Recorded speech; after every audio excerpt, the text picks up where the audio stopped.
Bonsoir, bienvenue au 20h30. Voici les titres du journal ce soir. Ils sont au service d'une personne ou de toute la famille et ils méritent considération, protection et attention. Les travailleurs domestiques sont célébrés au Cameroun ce 19 juin avec un appel au travail décent pour tous. Le 20h30 brosse quelques portraits de ces citoyens utiles. Drépanocytose, mener le combat jusqu'à la dernière goutte de sang. Le monde sensibilise ce jour pour une meilleure prise en charge des personnes drépanocytaires, une maladie génétique qui fait des milliers de victimes au Cameroun, des millions dans le monde chaque année. Et puis, du carburant frelaté saisi à Koutaba dans la région de l'Ouest, du sucre de contrebande saisi à Dorbé dans le Septentrion, les bons points de la lutte acharnée contre la contrebande. Dans ce journal, c'était les titres du journal. Les détails, c'est dans un instant.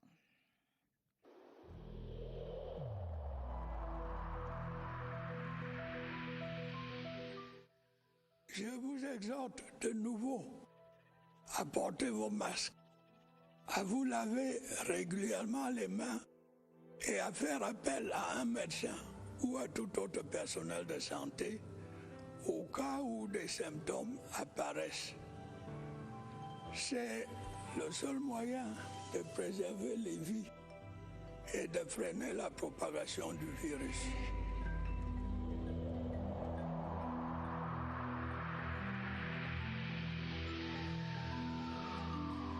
Madame, Monsieur, merci de nous recevoir chez vous. Le Cameroun célébrait avec un léger décalage la journée internationale des travailleurs domestiques ce samedi. Ces hommes et femmes qui sont à votre service et que la société désigne par des noms tels ménagères, nounous, boy, bonne, à tout faire, aide-maman, manœuvre, etc. Ces personnes ont des droits et méritent considération et protection. Yaoundé leur déroulait le tapis rouge à travers une conférence organisée par des experts investis dans la promotion du travail décent. Voici le compte rendu de Franck Evina. C'est une journée d'interpellation et de sensibilisation. Les échanges ont pris la forme d'un plaidoyer pour une vie décente pour les travailleurs et travailleuses domestiques au Cameroun. Il faut vraiment s'aimer une graine aujourd'hui qui va grandir, qui va porter des fruits de respect, qui va porter le fruit de valorisation et de rémunération pour les travailleurs et travailleuses domestiques. Car des misères, ces dames de l'Association pour le développement des assistantes de maison en connaissent tous les jours. Des horaires qui ne sont pas respectés. On vous demande de faire 9 heures de travail par jour, mais les patrons vont jusqu'à 10 heures. Vous allez voir que le salaire, de fois, si vous n'avez pas quelqu'un qui vous protège derrière ce salaire, on ne va pas vous le donner à temps et vous n'avez même pas le droit de revendiquer. Quand vous essayez même de revendiquer, on va vous renvoyer. Vous allez voir que vous travaillez. Si vous êtes malade, vous déclarez que vous êtes malade, le patron vous dit « je ne gère pas votre histoire de maladie ». Les permissions exceptionnelles, par exemple, lors du cas d'un décès, d'un événement qui arrive dans la famille, on ne vous accorde pas ces permissions. Une précarité entretenue par l'absence d'un cadre légal approprié et d'autres garanties sociales. Cette réflexion amplifie ainsi le plaidoyer pour la promotion et la protection du travail décent dans le secteur du travail domestique. Le respect des heures de travail devra donc se faire dans les deux sens, et par les travailleurs et par les patrons. À L3, elle résume le paysage et le quotidien des travailleurs domestiques au Cameroun. Un quotidien contrasté où le bonheur de l'employé est fonction de l'environnement dans lequel il ou elle exerce. À l'occasion de la Journée mondiale des travailleurs domestiques, notre reporter Aboubakar Abo nous raconte leurs histoires aux fortunes diverses. Suivez plutôt. À 67 ans sonnés, la cuisine de Mamari n'a jamais été si succulente. C'est le corps que je prépare pour leur donner dans la journée. Une expérience au fourneau qui fait saliver ceux qu'elle considère dorénavant comme ses enfants. Elle est comme une mère pour nous. Non, c'est comme la deuxième mère. Quand la mère part au travail, c'est elle qui reste avec nous. Ceux-ci sont en réalité ses petits patrons, car si la presque septuagénaire assaisonne ses plats d'amour, elle est en réalité employée de ménage. Le matin, j'arrive, j'entre à la cuisine, je fais la vaisselle et je commence la cuisine. Comme je travaille pendant 3 jours par semaine, donc elle a proposé de me donner 20 000 francs. Et l'argent de taxi, 10 000. Aurélie, elle, en reçoit 20 de plus. 8 métiers similaires mais foyers différents. Je le pratique depuis 5 ans. Quand j'arrive le lundi, si je fais la lessive, je ne peux pas faire la cuisine. En plus de l'enveloppe aux 5 billets de 10, Aurélie Nanga fait partie des rares dans le secteur affilié à la CNPS, des cotisations couvertes par ses hôtes. Parce que mon mari et moi étant des agents CNPS, il a son assurance à la CNPS qu'on paye tous les mois. On est malheureusement loin du cas courant, car le tablier de ménagère cache mal les maltraitances que certaines subissent. C'est le cas de Martine. Maltraité, méprisé, des fois même injurié. Tu ne peux pas manger après avoir cuisiné. On te traite de voleur, on te traite de ceci. Parfois, on peut t'accuser de sorcière. Des services qu'elle vit en silence en attendant de trouver mieux. Ainsi va le monde des travailleurs domestiques à 2 visages. Paradis pour les uns, enfer pour les autres. Voilà qui est dit. D'une journée à une autre, ce 19 juin est journée mondiale de lutte contre la drépanocytose. Cette maladie génétique qui se caractérise par une anomalie de l'hémoglobine, par des anémies chroniques également, mais aussi des crises et des douleurs. Au Cameroun, plusieurs milliers d'enfants en meurent chaque année. Ampleur et prise en charge de cette pathologie, c'est avec Christelle Fouda. Première maladie génétique de l'histoire, la drépanocytose fait environ 4000 morts chaque année au Cameroun, qui compte 2 des 50 millions de drépanocytaires recensés à travers le monde. Pathologie liée à une anomalie de l'hémoglobine, la drépanocytose est également appelée anémie falciforme ou hémoglobine S. C'est donc une maladie du sang et des globules blancs qui sont dès lors déformés et peinent à circuler dans les vaisseaux. Les décès dus aux complications de la drépanocytose sont enregistrés essentiellement chez les enfants de 0 à 5 ans, les adolescents et les femmes enceintes. Les stratégies et les interventions visant à réduire la morbidité et la mortalité dues à la drépanocytose sont axées sur la prise en charge appropriée de ces groupes vulnérables. Engagé dans la lutte et la prise en charge de cette maladie génétique, le ministère de la Santé publique a mis en place une stratégie et propose un ensemble d'interventions pour réduire la charge de la drépanocytose sur le triangle national. Au nombre de celles-ci, la promotion de la sensibilisation et la prévention à travers des tests prénuptiaux. Le dépistage précoce voire néonatal de la maladie et l'élaboration de protocoles de traitement adaptés et modernes dans toutes les régions. C'est dire que depuis 2008, le Cameroun a fait de cette maladie une priorité de santé publique, bataille dont des avancées majeures sont attendues à la faveur de cette édition 2021. Elles sont nombreuses les personnes drépanocytaires à se battre au quotidien pour survivre à cette maladie qui n'est pas toujours une fatalité. Fernand Tekwa est drépanocytaire âgé de 54 ans, marié depuis 17 ans et père de 3 enfants. Il travaille dans une entreprise à Douala et pour lui, cette maladie n'a aucun secret. Son portrait avec Marcel Ekassibile de CRTV Littoral. Depuis une quinzaine d'années, il fait le même parcours. Japoma son domicile, pour Bonanjo, son lieu de service. À 54 ans, Fernand Tekwa, drépanocytaire, est un administrateur logistique chevronné. Marié depuis 2004 et père de 3 enfants, le début de son mariage n'a pourtant pas fait l'unanimité. Ta maman s'est beaucoup proposé, mais elle avait dit non, c'est le monsieur que j'ai choisi. L'homme titulaire d'une maîtrise en zoologie et d'un 2A en biologie animale aime les travaux champêtres et surtout a un appétit dévorant pour les méfaits à base des feuilles de coque. J'aime le coq sucré avec la pâte d'arachide, avec le style préparé par les Bassal, le style des anglophones, j'adore dans toute cette forme-là. Et quand il n'est pas à son poste, Fernand meuble son temps à sensibiliser les jeunes sur l'importance des examens prénuptiaux. Ils font les dépistages, ils font l'électrophorie d'hémoglobine. C'est très difficile quand vous êtes déjà ensemble.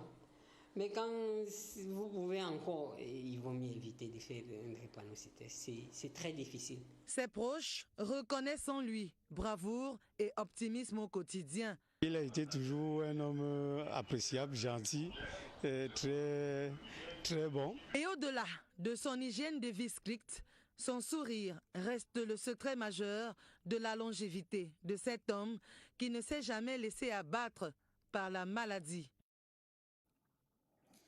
Bon courage Fernand. Toujours en santé, lutte contre le paludisme, une task force de parlementaires pour la mobilisation des ressources est en gestation. Le lancement officiel de cette structure a eu lieu cette semaine en présence du ministre de la Santé publique, une initiative de l'ONG Impact Santé Afrique. Joël Igor Abanda.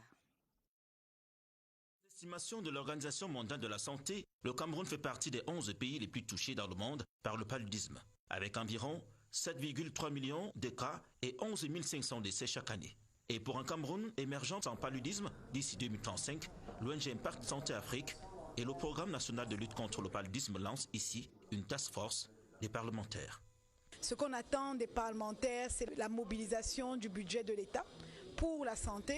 Nous demandons précisément que l'année prochaine, il y ait une augmentation déjà de 3%, qu'on puisse aller à 7% en 2022 et progressivement aller jusqu'à atteindre l'objectif de 15% d'Abuja. En plus, cette task force permettra, n'est-ce pas, aux enfants de moins de 5 ans de se procurer des médicaments gratuitement. Pour mettre un terme au paludisme au Cameroun, des actions concrètes doivent donc être posées. Nous voulons que chacun des parlementaires disent zéro palud, je m'engage. Et là, nous allons vers les populations camerounaises. Et la troisième chose, effectivement, c'est cette poussée vers la recherche financière pour pouvoir couvrir le plan stratégique qui a été adopté. Des recommandations ainsi prises par les experts et les acteurs mobilisés dans la lutte contre le paludisme sur le terrain ont abouti à un plan d'action pour la mobilisation des fonds domestiques pour la lutte contre le paludisme. Des jeunes dévoués et bien encadrés dans la conduite et la réalisation de leurs projets financés par l'État. Le constat est du ministre de la Jeunesse et de l'Éducation civique, Mounouna Futsu, qui vient d'effectuer dans le littoral une visite de travail. Chris Patricia Loulouga de CRTV Littoral nous en dit davantage. Chose vue dans l'arrondissement de Missolé, département de la Sanaga-Maritime, le ministre de la Jeunesse et de l'Éducation civique visite une ferme tenue par un groupe de jeunes et financée par le gouvernement. Autre localité, l'arrondissement de Douala 1er, changement de prestation. Mounouna Futsu signe une convention de partenariat avec une entreprise HTT Télécom. C'est l'occasion de découvrir les divers apports de la carte jeune biométrique. Nous saluons cette initiative du groupe Yumi d'offrir des services spéciaux aux détenteurs de cette carte jeune biométrique, d'où le partenariat que nous avons signé aujourd'hui et qui va permettre d'enrichir l'écosystème carte jeune biométrique qui est déjà riche de beaucoup de partenaires dans différents domaines. Quand arrive l'inauguration du centre multifonctionnel de promotion des jeunes, c'est Douala 2e qui accueille la délégation ministérielle. Sur les visages perle l'espoir de la jeunesse de Douala 2e. Ces bâtiments représente une opportunité à saisir parce qu'à l'intérieur de ces bâtiments, on nous offrira des formations. Chose vue, réalité vécue, c'est sur cette note d'espoir que s'achève la tournée du ministre de la Jeunesse et de l'Éducation civique auprès des jeunes dont les projets ont bénéficié des financements de l'État dans la région du littoral. Les candidats au brevet d'études du premier cycle pour l'enseignement général et du CAP pour l'enseignement technique ont affronté les épreuves cette semaine. Dans le pur respect des mesures barrières, la police des examens a une fois de plus réussi à valider une autre page des examens officiels sans fuite d'épreuves. Barbara Padjama.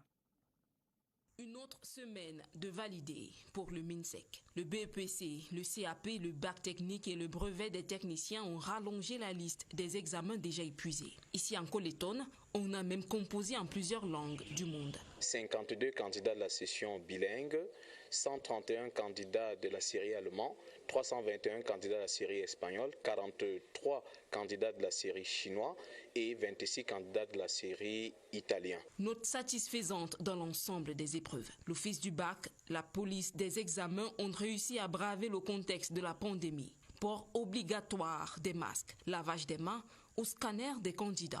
Tout s'est bien passé, on a contrôlé les candidats à l'entrée, les mesures barrières ont été respectées.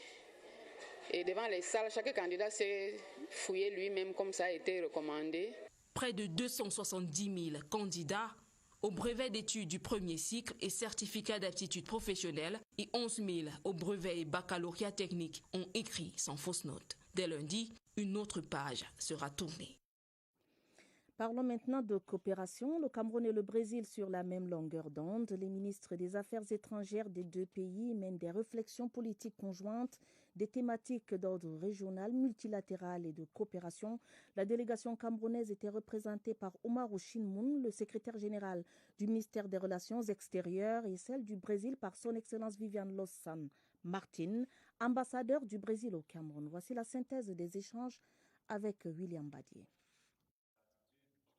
De nombreux sujets d'intérêt commun au Brésil et au Cameroun ont été passés en revue au cours de la première session du mécanisme de consultation politique entre les deux pays. La coopération bilatérale, la coopération au niveau multilatéral, les thèmes régionaux, les projets qui sont en train d'être négociés ou commencés.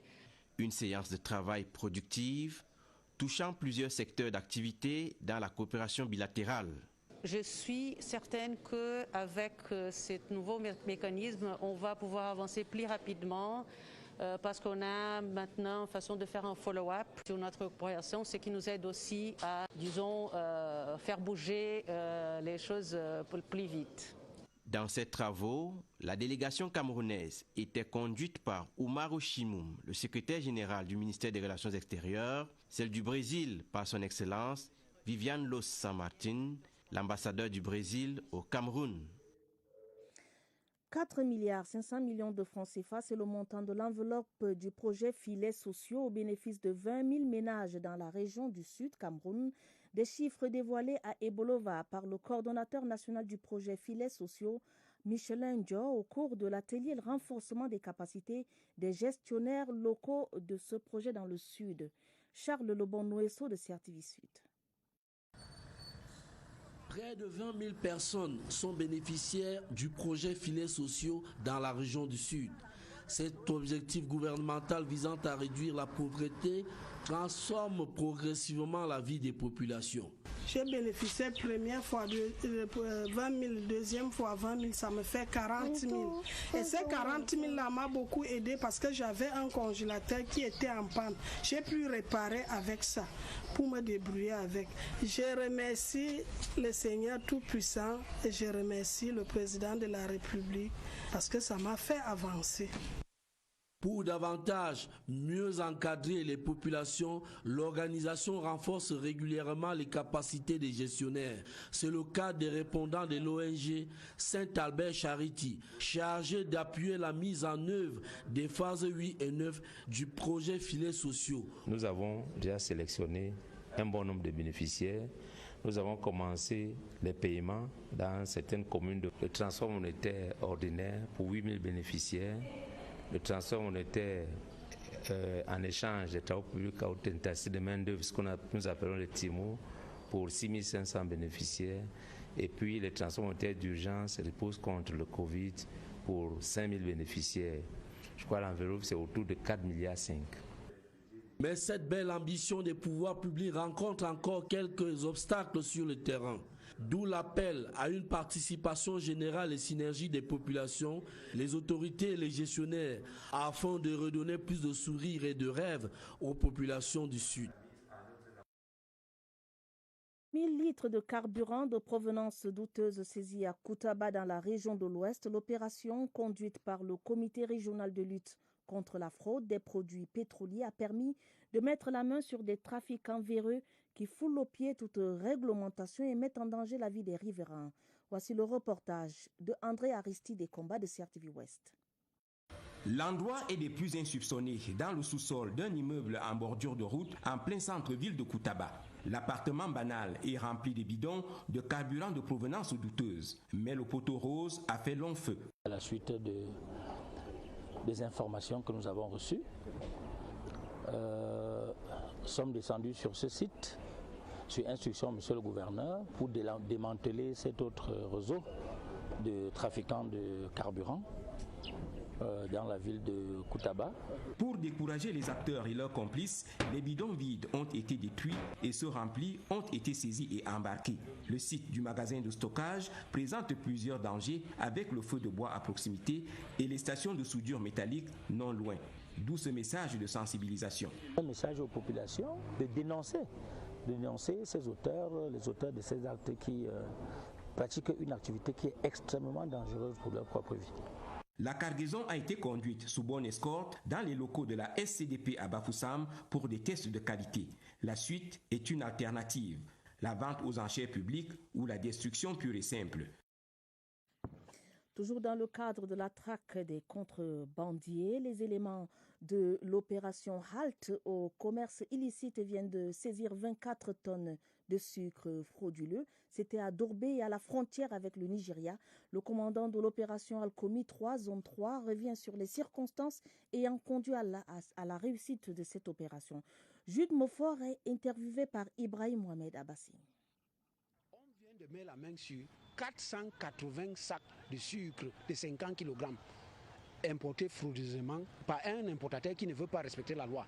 Et ces gens ont pris les sacs de farine au Cameroun pour amener au Nigeria et mettre le sucre dedans. Ça s'est déroulé à Magada. Magada, c'est à l'entrée de Maroua, à l'extrême nord. Et ces gens sont sortis, ils sont entrés par Dourbé. On les a pris donc à Magada. Ce stock de sucre est gardé dans notre bureau à Maroua. L'information est déjà envoyée à l'hiérarchie et on attend donc la solution, on attend donc la décision de la hiérarchie.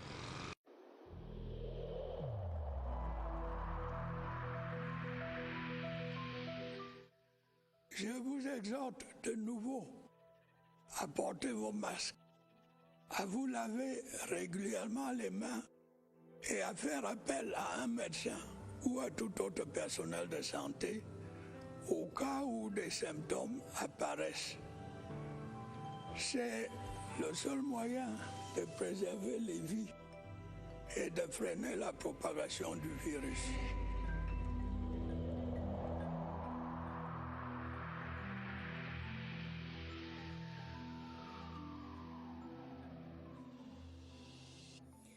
La riposte anti-Covid-19 au Cameroun ce soir, entretien avec un virologue au Centre des opérations des urgences de santé publique. Le docteur Joseph Fokam parle des résultats plutôt rassurants de la lutte anti-Covid au Cameroun. Il est l'invité d'Evariste Yenga. Bonsoir Evariste.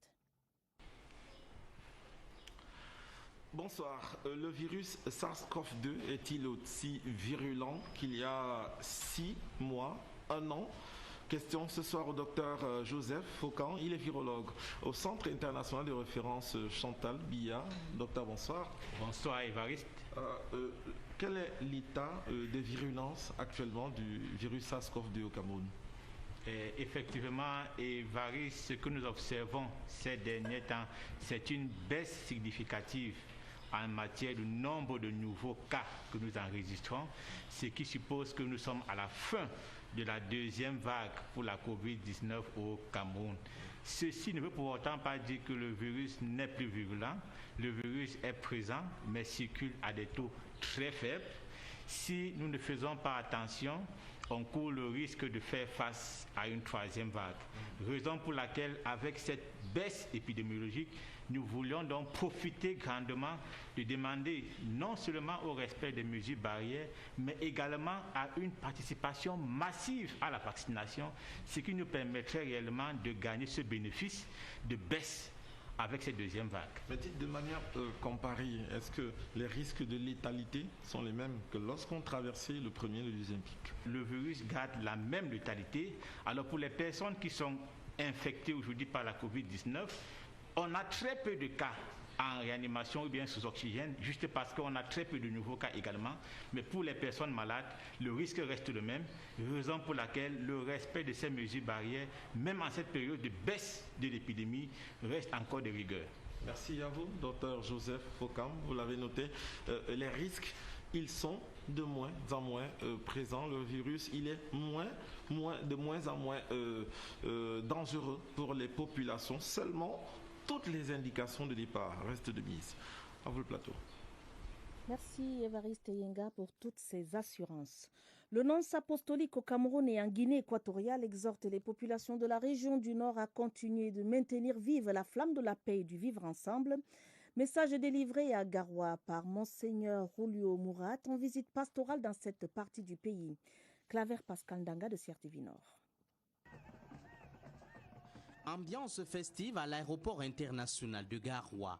Les fidèles chrétiens et même les populations en général rassemblées entonnent avec enthousiasme des chants pour un accueil des plus chaleureux du nonce apostolique au Cameroun et en Guinée équatoriale, Monseigneur Julio Mourad, qui foule le sol de Garoua. En bonne place, le gratin politico-administratif conduit par le gouverneur Jean Abaté Edi. C'est longtemps que je désirais de venir ici pour connaître mieux aussi cette partie de notre pays, le Cameroun. Connaître, voir, écouter, apprendre. Au cours de la séance de travail avec les autorités de la région du Nord, Monseigneur Julio Mourad souligne qu'il est essentiel pour les populations dans leur riche diversité de continuer à vivre en harmonie en ayant toujours à l'esprit la consolidation de la paix et de l'unité. La volonté de chaque être humain de vivre en paix là où il se trouve et de construire quelque chose. On a besoin de la paix intérieure personnellement, on a besoin aussi de la paix, je pense, dans le monde entier et dans notre pays. Le nonce apostolique au Cameroun et en Guinée équatoriale a eu également des échanges avec les fidèles chrétiens à la croix où l'homme de Dieu s'est fait une idée de la vie de l'Église dans le Nord. Des distinctions honorifiques pour de valeureux citoyens du Oignon dans la région de l'Est, des hommes et des femmes fonctionnaires religieux et autres agriculteurs ont été décorés, honorés par le chef de l'État au titre du 20 mai dernier. Des décorations remises par le préfet. Voici le reportage de Oswald Medou. Ils arborent désormais fièrement le fruit de leurs efforts dans leurs champs d'expression respectifs. Ces médailles, comptant pour le 20 mai 2021, viennent récompenser un travail de terrain, une reconnaissance qui ne laisse pas indifférent. Cette reconnaissance pour nous est une raison davantage aller de l'avant afin que ce que nous avons commencé il y a 8 ans puisse continuer à apporter aux populations de la ville d'Abomba et qui sait, de la région de l'Est, de l'emploi, de la croissance. Et pour cela, nous voulons dire exprimer toute notre gratitude au chef de l'État. Dans la maison du parti d'Abomban, les heureux bénéficiaires sont célébrés par leurs proches et diverses personnalités venues rehausser l'éclat d'une célébration qui se voulait pourtant sobre. Pour le préfet du département du Oignon, outre le fait qu'elle récompense les efforts fournis, ces distinctions honorifiques sont également une invite à plus d'ardeur au travail. Chacun d'entre eux a particulièrement mérité. C'est une invite pour les autres à continuer de poser des actes patriotiques, de performer dans leur secteur respectif d'activité. Il y a des fonctionnaires, il y a des religieux, il y a des agriculteurs. C'est donc dédié aux Camerounais de partout. Et dans le département du Oignon cette année, il y en a eu pour presque tous les ordres. Et cela méritait bien quelques pas de danse sous des sonorités locales. Place au livre de la semaine. Être femme est un métier à plein temps. C'est le titre d'un recueil de 20 nouvelles, des histoires de femmes aussi captivantes et palpitantes les unes que les autres. Des récits rassemblés dans ce recueil pour en faire un livre. Allons en savoir davantage dans cette présentation de Serge Atanganabiso. On ne peut le lire et s'arrêter. Un peu comme les bimanes de feu Séverin Cécile Abéga, ces chroniques de femmes se dégustent tout d'un trait. Écriture vivante, anecdotes qui nous rappellent à tous la mésaventure soit d'une parenté, soit d'une voisine, d'une collègue de bureau. Être femme est un métier à plein temps. Le titre d'un recueil de 20 nouvelles. Il y a la mémé coquette de 50 ans qui s'acoquine au culte du dimanche avec un jeune qui pourrait être son fils, marié en l'occurrence, et dont la génitrice elle-même, amante du pasteur, goûte très peu cette idylle. Ça finit en déballage, scandale, japape, comme dit dans le livre. On a ensuite la jeune et belle Chisa qui enchaîne les dépits amoureux rocambolesques. Quand ce n'est pas une autre rivale qui la surprend chez le shoga, tous nus comme des vers après l'affaire, c'est la légitime du monsieur qui publie ses nus, dérobés du téléphone du mari sur Facebook. Goûtons cette troisième histoire d'une qui s'est mariée recto verso à, ça se dit aussi ainsi, à un pervers qui va tout bonnement violer sa petite sœur de 9 ans d'âge et filer aux 2 sœurs infortunées une grosse moitié de ses microbes, dont le VIH. Au nom de l'amour, elle va empoisonner Pascal, aussi sec. Je ne les dirai pas toutes ici, pour vous garder un peu de la richesse du vocabulaire, du génie de l'écriture. Être femme, le long de ces 221 pages, c'est 20 métiers à temps plein, pas seulement un. Trivial des fois, les narrations sont géniales, bas la terre, documentées à souhait. Vous saurez qu'une femme riche ne prie pas comme une pauvre, qu'à être riche et femme, ancienne d'église, femme politique et mariée de surcroît, il n'y a pas meilleure formation pour savoir faire semblant, sans nuance. Aux éditions Nuance, 2020. C'est un recueil à lire absolument.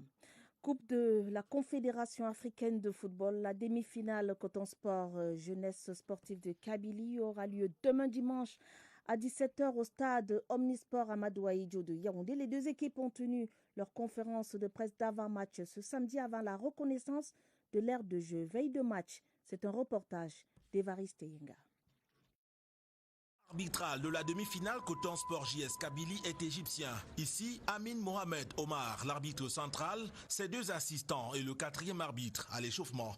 Là, le trio venu aussi du Caire qui sera aux commandes de la vidéo assistance, la VAR. Tout à côté, la jeunesse sportive de Kabylie prend ses marques sur la pelouse du stade Omnisport Amadou Ahidjo de Yaoundé. Les Algériens se sont limités à l'échauffement devant les caméras avant de peaufiner les stratégies sans la presse. Mais un peu plus tôt, les Kabyles ont dit leur engagement à gagner le match aller. On arrive avec confiance mais pas suffisance. On sait qu'il va falloir être très combatif, et montrer un gros état d'esprit, montrer beaucoup de solidarité pour pouvoir réaliser un résultat ici. Les cotonniers rassurent, la victoire est leur objectif. Nous sommes venus avec la ferme conviction d'aller le plus loin comme possible dans cette compétition. La délocalisation du match n'a rien à contrecarrer notre chevauchée vers l'avant. La demi-finale Coton Sport JS Kabylie, c'est ce dimanche à 17h. La CAF a autorisé l'accès au stade de 5000 spectateurs. Les billets sont en vente à la FICA Foot dès 9h ce dimanche. Encadrement et formation des jeunes pépites de semences olympiques, le centre de formation en football vient de signer une convention avec une équipe brésilienne, une structure brésilienne. Les deux parties s'engagent ainsi à accompagner les jeunes footballeurs pour une meilleure relève dans le domaine du football. Plus de détails dans ce compte rendu de Martin Bani. Une poignée de main pour sceller ce partenariat à travers la signature d'une convention sur l'encadrement et le suivi des jeunes pépites du centre de formation de football Semences Olympiques. Cet échange de parapheurs fait de ce centre de formation un partenaire clé de la COUFA. Nous allons asseoir les échanges entre le Cameroun et le Brésil. Par exemple, quand vous entendez parler du tournoi Semences Olympiques, de plus en plus vous verrez des joueurs, des équipes étrangères, pas forcément brésiliennes. Parce que l'avantage de COUFA, c'est que on peut vous financer pour aller faire les essais en Grèce, alors que c'est Barcelone qui paye. Donc c'est une grande toile dont il faut en profiter au maximum. Après la signature de cette convention, la délégation brésilienne s'est rendue sur l'aire de jeu pour s'entraîner et apprécier quelques gestes techniques de ces footballeurs en herbe. Nous sommes ici pour réaliser le rêve de ces footballeurs. Vous savez, le Cameroun et le Brésil sont deux grandes nations de football. Nous venons donc en aide aux clubs qui forment des jeunes joueurs afin qu'ils deviennent des grands footballeurs. Je suis très content de l'accueil que le peuple camerounais m'a réservé. Je me sens comme Camerounais.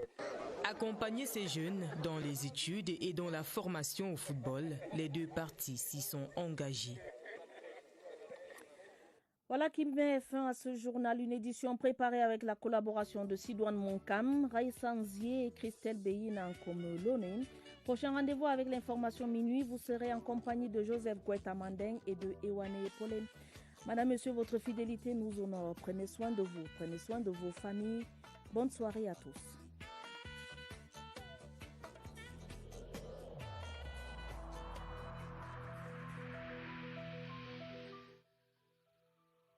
Malgré nos efforts, le Covid-19 a endeuillé de nombreuses familles et provoqué de graves difficultés dans le fonctionnement de notre économie et de notre société.